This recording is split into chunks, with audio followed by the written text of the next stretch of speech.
Well, I'm pleased to have the very special guest today, David Icke. Wonderful to have you. Yeah, nice to be here.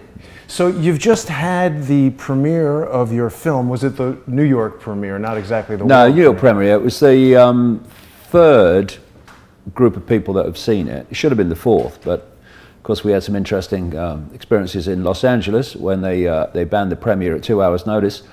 And it's a movie called Renegade, which is about my life, but it's not just about my life. I really wouldn't have been that bothered if it was just about my life. It's also about the information I'm putting out. So the idea is that, you know, people who might not read a book initially or come to a 4-hour talk initially might watch a movie for an hour and 40 minutes. And the idea is to introduce new people to the information.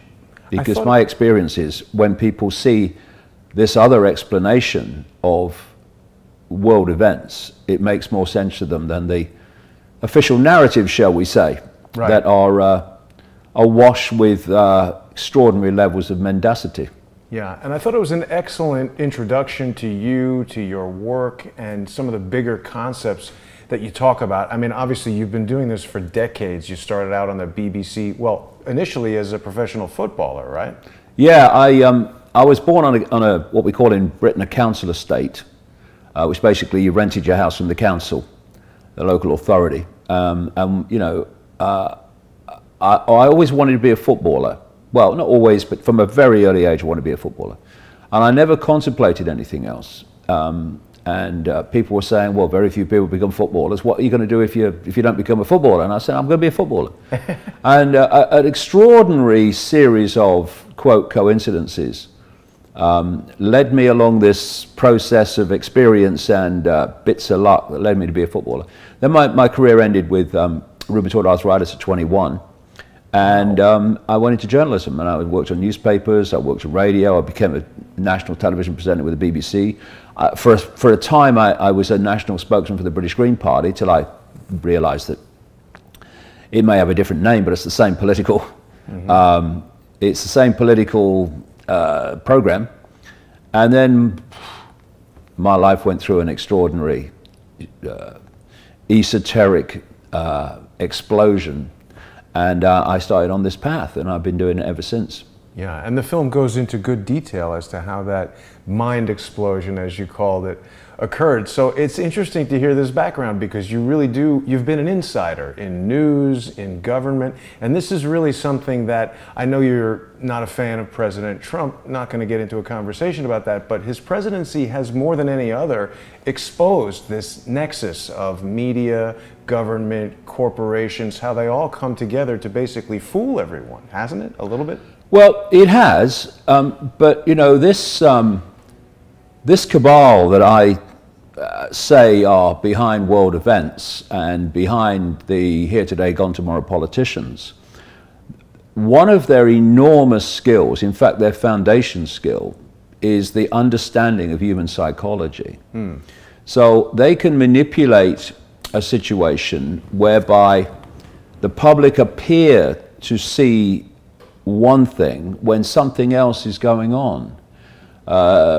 You know, yes, Trump talks about fake news and all that, but he's also introduced into his administration absolute decade after decade psychopaths, like John Bolton, his national security advisor. Absolute swamp monster. Oh, God, yes. And, you know, I'm not sure that Steve Mnuchin from Goldman Sachs is draining the swamp when you make him Treasury Secretary. And absolutely not Elliot Abrahams, who has a horrific record in Central America under Reagan, under Boy Bush. And you appoint him to oversee the democratization of Venezuela. Utter chaos. Utter chaos, because it's a coup. And I don't speak as a supporter of the current regime in Venezuela, but it's an obvious coup, and it's been going on year after year after year as they target regimes in the Middle East and what have you. I believe CNN even reported yesterday that it was some sort of coup that failed and it was sort of misreporting or something. Oh yeah, and CNN and misreporting in the same sentence. I can't believe that would ever be possible. You know, I remember, Ryan, when I first came to America, long time ago now, I'd been a journalist in Britain and, television, radio, newspapers, and I turned on Fox News, and I thought it was a joke. I thought it was a parody. Wow. It was so biased. And now I come to America, and if I want a dose of bias, I turn on CNN and MSNBC. Yeah. The almost entirety of the American media has become an opinion-based, agenda-based operation that has nothing to do with journalism, where you slant what you bravely call news to fit the particular political stance of the station, and it's just extraordinary. I think, a lot of people might disagree with this, but I do think one of the last lights of anything like credible journalism actually comes through Tucker Carlson on Fox News. He's a guy who will ask the questions. He will question why do we need to regime change in this country and that country, and he asks some very, very pertinent questions about the political correctness takeover of human society. So what I tend to do in the morning, I get up quite early, is I'll look at the Carlson show on YouTube when I get up in the morning, and it's some very good items he has on there. I don't agree with everything he says, but what I like is he's asking questions that others won't ask. But isn't he also indirectly controlled? I mean, he's obviously paid millions of dollars to appear on the news. When he did reporting on the Las Vegas shooting, Fox News told him, knock it off, and all they have to do is cut off those checks. And yeah, because you'll remember, because of course I gather you've got an interest in this Las Vegas shooting, that Tucker Carlson was the only person really that I saw on American television who actually took the narrative on and said, well, hold on a minute. In fact, I remember he went out to Las Vegas and they did shows from there. It's interesting when I watch Carlson, is because I see more and more, because when you watch him, you get to know the nuances and when he knows he's pushing it right, and he's just trying to stay this side of it. But what's going on in his head is further across that line than he's actually going. Well, he was there in Vegas reporting on a helicopter landing in a parking lot. They had obtained some security footage, and it was like he touched the third rail. They shut down that reporting. The city of Las Vegas denied him access to reporting on anything, and that was the end of it. We never heard any more of it. Yeah, that's the way it works. And so, it's kind of funny when, you're talking about conspiracy, and what I've been warning about for 30 years is that the end of free speech is coming unless people stand up and defend it. And journalists have said to me over the years, well, no one ever tells me what to write. And you think, well, of course they don't, because you never write anything outside the narrative. Right. So no one's going to say you can't write that, because they want you to write what you're writing. And I said to some of these people, you try writing outside the narrative. You try reporting outside the narrative of whatever event it is, and then you see if someone will have a word with you. And of course, real journalists who have pushed back, or I've met over the years from time to time, who have pushed back on the narrative, well, they find themselves out of a job pretty quickly. There's a lot of ways that they can silence people. You've been doing this longer than almost anyone else. You've experienced ridicule, and now with the advent of the internet, social engineering seems to be a big part of what goes on. So they can target journalists, particularly independent journalists. We've got demonetization, we've got all the insults, and every single way a person can be stopped. Well, what's happening, and I do have to smile myself from time to time, is that people tell you that what you're saying is not true, and often the people that tell you it's not true then prove you're right. So, oh, we're not having conspiracy theories. Oh, really? Well, you mean the one that you're now confirming is true? And what I mean by that is, you know, one of the things I've said over the years is that if you go deeper into the structure, the rabbit hole of Facebook and Google owned YouTube through its Alphabet company, and you go deeper into Twitter and Amazon, Jeff Bezos, one of the things I've been pointing out is that the big names like the T-shirt kid who talks about values when he doesn't have any, Zuckerberg, they're not the ones running those companies. They're the ones fronting those companies. And ultimately, the same hidden hand is controlling all of them. And this has been the process, and we're now seeing it so clearly. First of all, the internet was created or made possible by military technology through a company called, organization called DARPA, Technological Development Arm of the Pentagon, which seed funds many things that are kind of general technology, or they're just new inventions, yeah, but the reason they're seed funded by this military operation is because they have military surveillance control applications. Same with IQT in QTEL, the seed funding technology arm of the CIA. So DARPA, that gives us things like death rays and technology that can target specific genotypes. I mean, they are lovely people, DARPA. They really are.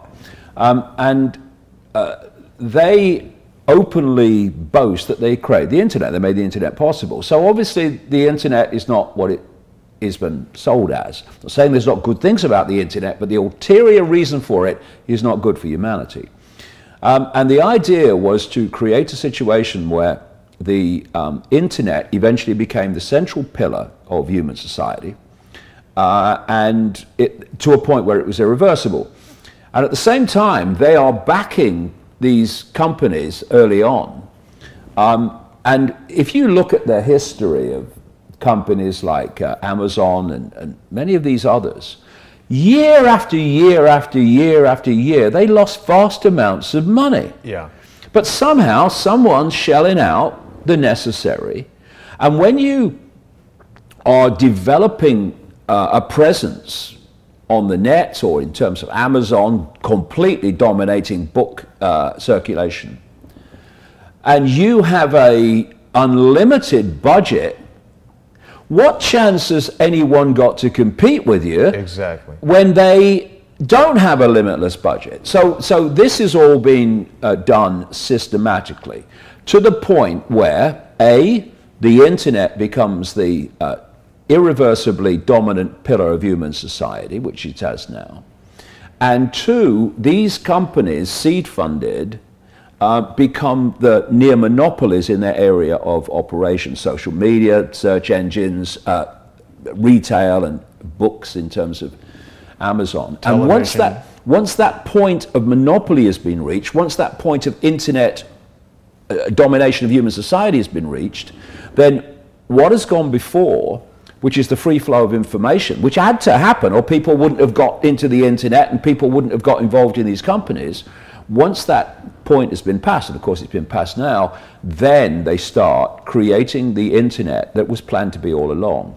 Because if you can transfer the circulation of information from traditional media, even television, newspapers, to a digital environment through the internet, then through the digital technology, you can then start using AI algorithms to dictate what people can and cannot see.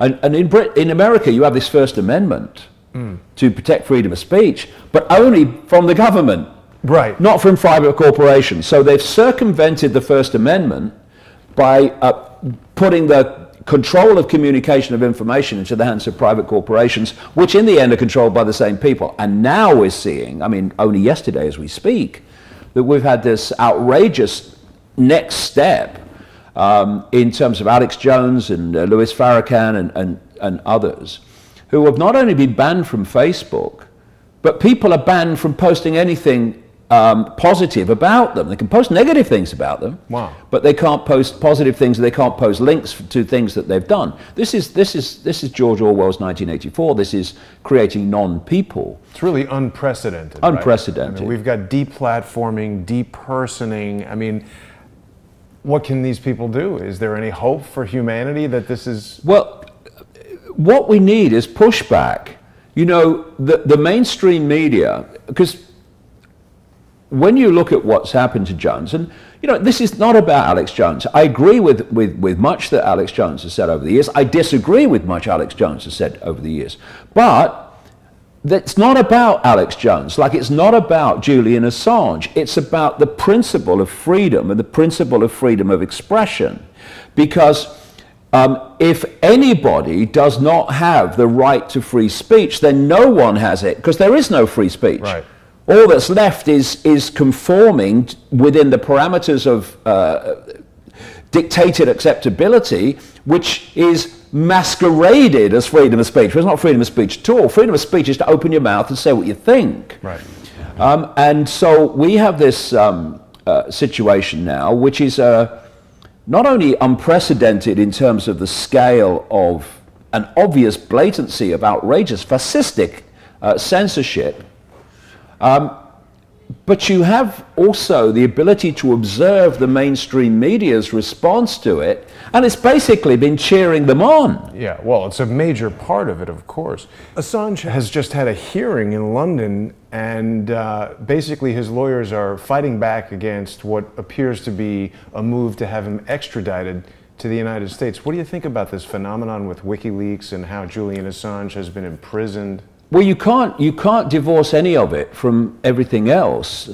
What we have is a global war, particularly in the West, although I said particularly in the West, you look at China and other places, it's happening in there big time as well. Of course it is. But I mean, from our perspective, in the West, you've had this war on freedom of speech, and it's for a simple reason.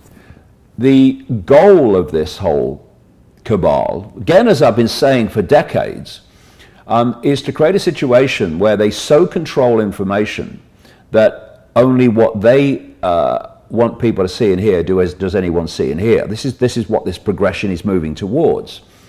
And so when you think that human perception, and from perception comes action and reaction, human perception comes from information received. So this is the process. You control information received, you're dictating perception because they've not heard anything else. And then you have a situation where from perception comes behavior and comes reaction. So you control the whole sequence of human perception and human behavior by controlling information. It's essentially mind control. It's total mind control. What is perception manipulation except perception programming? That's what it is. And so you look at these kids now, just take the global warming situation, which I say is a hoax, and I've been saying it for a long time, and I said this is what they're going to suggest to as the solution to the manufactured problem, and that's exactly what they're suggesting now, transforming global society into a centralized dictatorship to save the world. But you look at these kids now, they've been through school, and they get completely programmed that the world's in danger of ending through climate change caused by human activity. And the demonization of a gas, carbon dioxide, without which we'd all be dead. I mean, it's just almost pathetic to behold. But it's all those kids have ever heard. Yeah. And the demonization and suppression of alternatives to the narrative mean that they will never have heard of them. And if they do hear a little bit, well, the people's talking are demonized, so you don't listen to them. Climate deniers. All that stuff, yeah. So what's happened is we've got a whole generations of kids who have been programmed to believe in something that's not actually happening. That's a classic example of perceptional programming. And you've now had the streets of London shut down in the last few weeks by this group called Extinction Rebellion, and it's all based on believing the climate change hoax narrative and demanding that governments do what I said that they would demand that they did ages ago, and that is to centralize power to save the world. It's all a hoax, but it's a classic example of perceptual programming. So what we're seeing with the deletion of freedom of expression is the focusing of information to program the perceptions of the population. Eliminations of alternate perspectives, alternate explanations. Yeah, because it's had such an effect up to this point in getting people to see the world in a different way. And just last week, NBC News was caught using a stock photo image of a baby that they added with Photoshop, measles, to the baby as part of this international push to convince people that measles is back, it's a huge problem, it's the fault of this anti-vax community. That's another thing I perceive that they want to do through the news, through the government, through the World Health Organization, to create this binary argument where you're either pro-vaccine or you're crazy. Don't ask what's in the vaccines, don't ask about this particular vaccine, we can't have any scientific evaluation of these things. This is a major problem, isn't it? Yeah, and the Photoshop of the baby with the measles wasn't even well done, was it? I mean, you know. They'll believe anything. Just put another dot there. There you go. But people don't know for the most part. No, because you've been the tip of the spear on this. The biggest resistance to seeing the conspiracy is people's inability to perceive that anyone would actually do that. Right. You know, and I said, look, you know, don't judge what this cabal will do by what you will do, because you're not coming from the same space.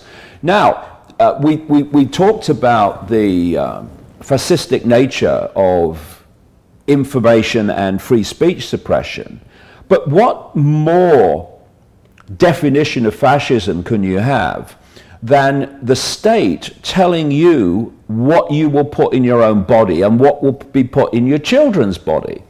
And of course, this whole vaccination phenomenon means that horrendous shite can be put into children on an increasingly vast scale, more and more added all the time. And increasingly mandatory. Mandatory, yeah. And you know, basically this is how it works.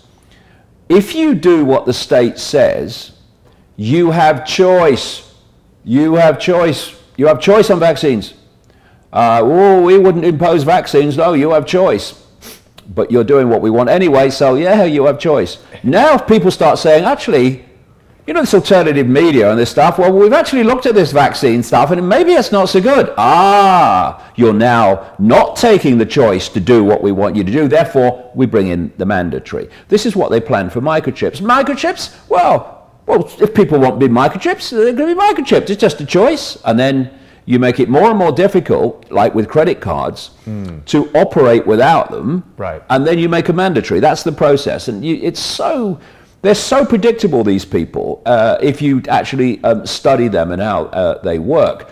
So the very fact that they want to push mandatory vaccinations and they are demonizing those that are pushing back against vaccinations means that there's something very, very important about vaccinations that they want they want to impose. And one of those things is the effect on DNA. I mean, you can manipulate DNA, you can mutate DNA, you can change the nature of the human form by the stuff they're putting into the body, and you can basically devastate at a very, very early age in a child while the immune system's still developing. You can devastate the immune system for life.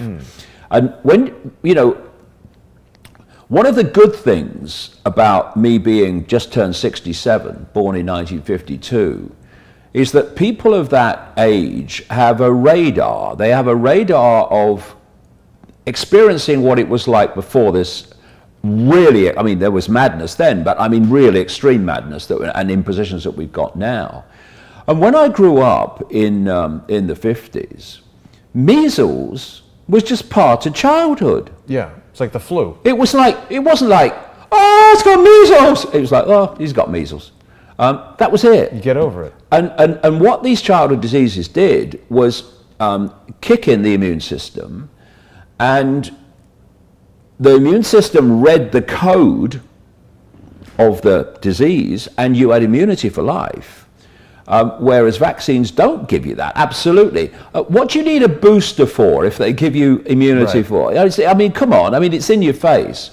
And so they've now turned this, what in my childhood was, got measles, got chicken pox.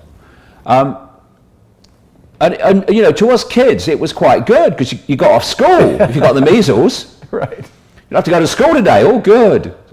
How long is it going to last? A week? Oh, even better. And now it's, you're all going to die.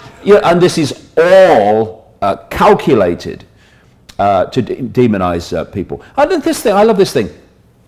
My big boy over there, strapping Jamie and his brother, Gareth, we're not vaccinated. They never had childhood diseases, whereas the kids who were vaccinated, I went to school with, they got them. Right. And this is a question. Vaccines work, okay. So why is it that people are vaccinated don't get these diseases, do get these diseases, and people not vaccinated don't get them? Oh, well, that's herd immunity. That's another scam, because they were faced with a rather blatant contradiction that people who were vaccinated were getting the disease they were vaccinated for, and people not vaccinated weren't getting them. So they had to explain that because it's such an obvious contradiction, and they came up with herd immunity. Right. And that means, virtually everybody has to be vaccinated or it don't work. So you're telling me it don't work then? I mean, if you're vaccinated, then you're dealing with a relationship between your immune system and the disease. It doesn't go via other people, herd immunity. You've got a relationship between your immune system and the disease. So if you're getting it when you've been vaccinated, well, the vaccines don't work, do they? But this is the kind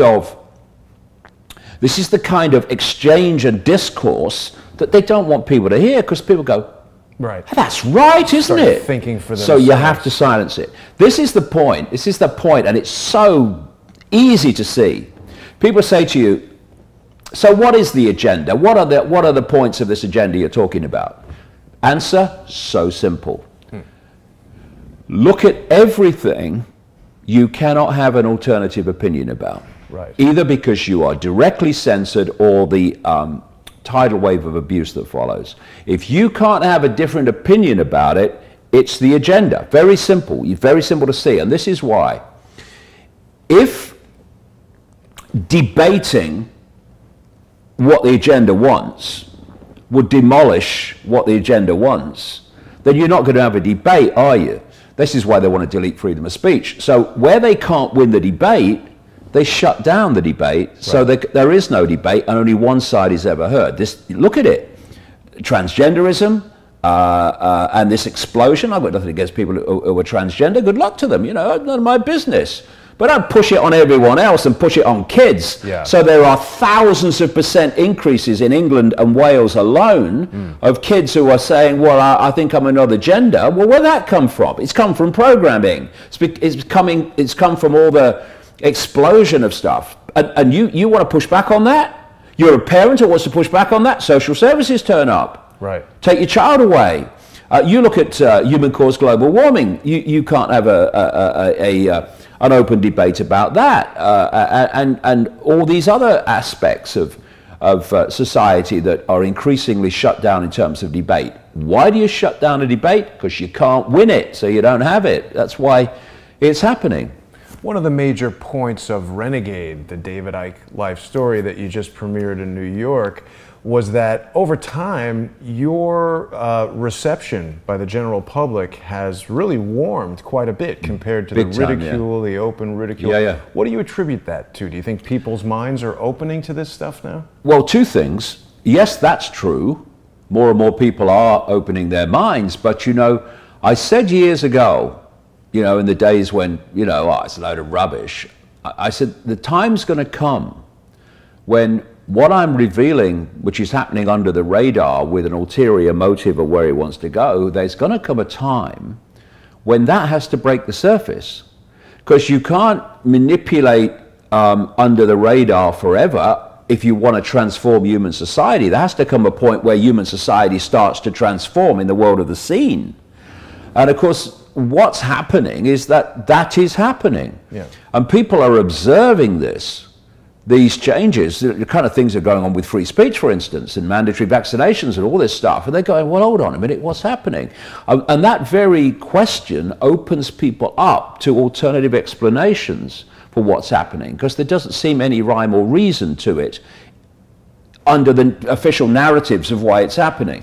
So this combination is awakening people in very large numbers now to the point at least where they're saying, what's going on? I don't feel good about this, what's happening? And so they become open to alternative explanations for what's happening. And if those explanations have validity and credibility and make sense, then people start saying, as they are in increasingly large numbers, hold on a minute, this is making sense of the world to me. Right. And that's why, another reason we've had this incredible increase in suppression of information, because they've seen the effect the information has had on people's perceptions of the world, and they are desperate to shut it down. Yeah, and just after you and I initially met at Acapulco in Mexico, you were entirely banned from entering the country of Australia simply for sharing these ideas. Days later. Shooting up mosques in New Zealand, they're from Australia, they're not banned. You're banned for sharing these ideas. Well, yeah, and it's obviously becoming more and more challenging to find ways to communicate this information, which is, in one way, it's showing that your information has validity. I mean, why would they shut it down otherwise? I was given a visa to go and speak in Australia on a speaking tour, literally days after Acapulco. And we were in a hotel in Los Angeles at the airport, LAX. 4 hours from the plane leaving, we're sitting in a bar just waiting to get on the bus to the airport. And Jamie got an email from the Australian immigration minister called David Coleman, saying that the visa's been revoked. Now, his department gave me that visa in September, then there was no problem. And in this declaration of why he was revoking the visa, he went through a long list, ironically, of why I should have the visa. Like, I've been there 10 times since 1997, and in this thing, he said, there's never been a problem, and no reason, all that stuff. And then there's a little bit at the end where he goes, but you're not coming anyway, basically. And again, you're proved right, because you're talking about Australia not being an open and free society. You're talking about a tiny few people running and making the decisions over 25 million Australians.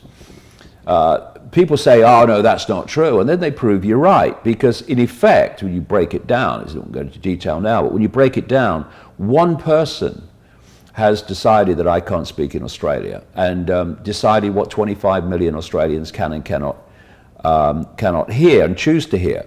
And again, ironically, this week, me and Jamie were sitting in the same, or staying in the same hotel at Los Angeles airport.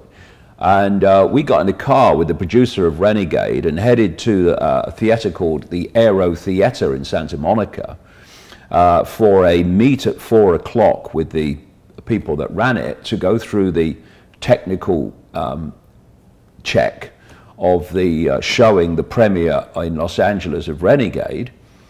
This is 2 hours now before people start turning up, and because the vastness of LA and its horrendous traffic, people will already have left, many of them. And we got a call, the producer got a call in the back of the car, 5 minutes from the venue, 5 to 4-ish, and said they're pulling it. It was a company called American Cinematique, also in something called the Egyptian. Oh yeah, it's just bought by Netflix. Yeah. Wow, it's hard to imagine a more clear demonstration of this hidden hand actually pushing buttons. Now, David, I know your schedule is very tight, so we've got to wrap it up. But I just want to say one thing about the Don't start me, I never stop talking, but I have to be stopped. Well, that's what they're trying to do.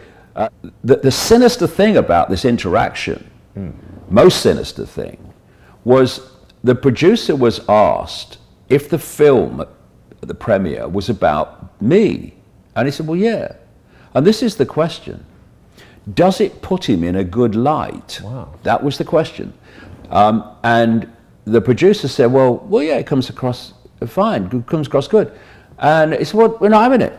Now, if that film was demonizing me, right, that premiere would have gone ahead. Yes. And we've reached this point. Let's just analyze this very sobering point. In the global center of movies, which I know you've had a great deal of experience with, Los Angeles, a movie is banned by a theater group because of who it's about. And you look at all the movies that have gone out about horrendous things and often horrendous people, and it's not a problem. But this is the scale, this is the level that we have now reached of censorship. And because I operate on the coalface of it, by pushing against the narratives, I can see how far it's gone when people that basically live their lives within the narrative will not see, because they don't get the pushback, whereas people challenging the narrative do. So you see how far it's actually gone. And if you analyze that, does it put David Icke in a good light question, and then you transfer that to what's just happened to Alex Jones and Farrakhan and others, it's basically that you cannot now post anything positive about these people. Right. But if you want to post something negative to demonize them, then that's fine. Push that to the front. So we are way into 1984 now. Yeah. And I would say this, to finish this point, how this works is this. Imagine a path to an end goal. And there's a series of gates on that path. These are things they have to break through to get to that goal. So they push the first gate, and it will be maybe a kind of a milder level of censorship, for instance. And they're waiting to see the resistance. And if they don't get pushed back, they walk through that gate, and then they're on to the next gate, and they push that. And so what we're seeing is at each, quote, symbolic gate, the censorship or the imposition, like mandatory vaccinations, gets more and more extreme. And so we need desperately public pushback.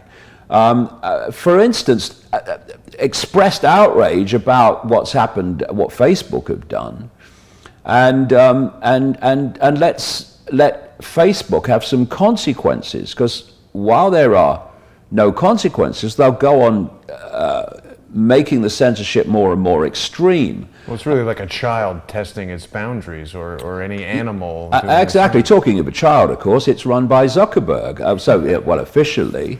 And what they've done, you see, they've put this, hey man, t-shirt, hey, I'm one of you, man. I'm a multi-billionaire, but I'm a t-shirt, I'm one of you, right? And so they put this guy up front to front it up. Right. Because it's cool, man, t-shirt, look. When real psychopaths are actually running these companies. Yeah, I think Jamie's about to tackle me. So just in closing, I wanted to say, you brought up a point in Mexico that just hit me like a sledgehammer. You were talking about how dogs and certain animals don't perceive color in the way that humans do, and how the visible spectrum of light is such a small sliver of the electromagnetic spectrum. Yeah. And that if there were a rainbow and a dog were looking at it, he wouldn't see it.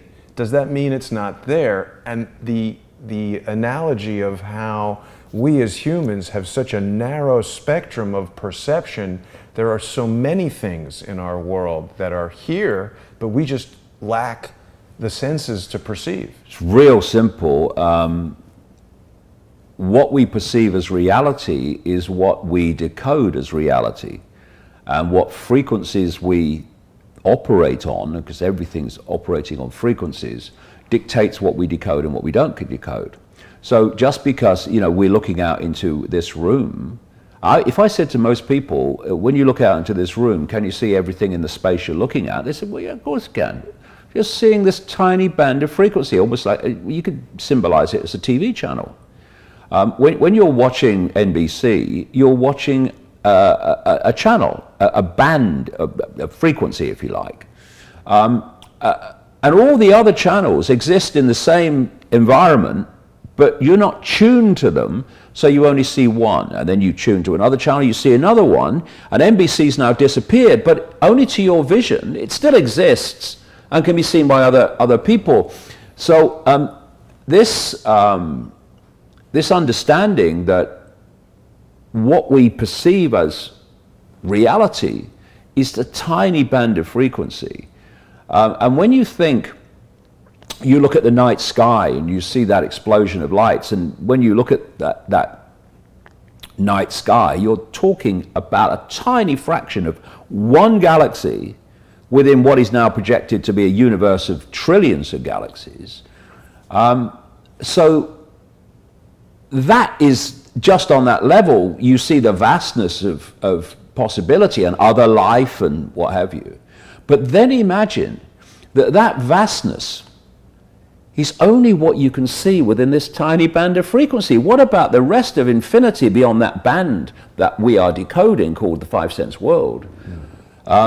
Visual reality. And so the idea, for instance, that humanity is the only form of life as we perceive it is almost, well, I think it's beyond